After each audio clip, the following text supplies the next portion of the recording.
ആ കരത്തിന്റെ ഉടമയെ, ആ മഹാമനസ്കനെ, ആ വിശാല ഹൃദയനെ, ആ സ്നേഹസമ്പന്നനെ ഞാൻ അഭിമാന പുരസ്സരം നിങ്ങൾക്ക് പരിചയപ്പെടുത്തുകയാണ്.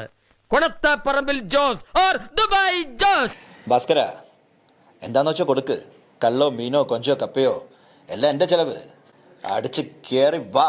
ഇപ്പം സോഷ്യൽ മീഡിയ തുറന്നാൽ റിയാസ് ഭായി ആണ്. അത് 8 കൊല്ലം മുമ്പ് ഒളിച്ചോടിപ്പോയ എന്റെ ജോസേട്ടനത്. എന്റെ ജോസേട്ടൻ. ഭാസ്കര, എല്ലാവർക്കും എന്താന്ന് വെച്ചാ കൊടുക്ക്. കള്ളോ കപ്പയോ കരിമീനോ കൊഞ്ചോ എല്ലാം പോരട്ടെ. എല്ലാം എന്റെ ചെലവ്. എല്ലാരും അടിച്ചു കയറി വാ. ആഫ്റ്റർ 20 years സിനിമ വന്ന് 20 വർഷം കഴിഞ്ഞതിന് ശേഷം പെട്ടെന്ന് നമ്മുടെ ജോസ്, ചിങ്ങണ്ണി ജോസ് അല്ലെങ്കിൽ ദുബായ് ജോസിന് ഇങ്ങനെ ഒരു പോപ്പുലാരിറ്റി വരുന്ന എപ്പോഴെങ്കിലും എക്സ്പെക്ട് ചെയ്തിരുന്നോ?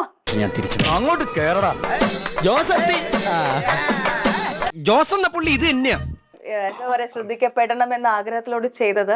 അന്ന് ശ്രദ്ധിക്കപ്പെട്ടില്ല, എന്തായാലും ഏതെങ്കിലും ഒരു സമയത്ത് അത് ശ്രദ്ധിക്കപ്പെട്ടിരിക്കും എന്നുള്ളതിനുള്ളൊരു പ്രൂഫാണ്. കാരണം ഇപ്പൊ ഒരു വലിയൊരു മൂമെന്റ്. ഇത് നത്തിങ് ഈസ് ഇമ്പോസിബിൾ.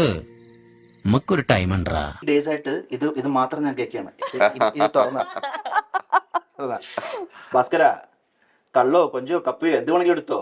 ഇന്ന് ചെലവ് എന്റെ വക. അടിച്ച് കയറി വാ. ഇവിടെ ചാരിയെന്ന പറ്റി. അതേടെ മക്കളെ, വന്നല്ലോടാ നമ്മുടെ പൊന്നേട്ടൻ. മക്കളെ വാ.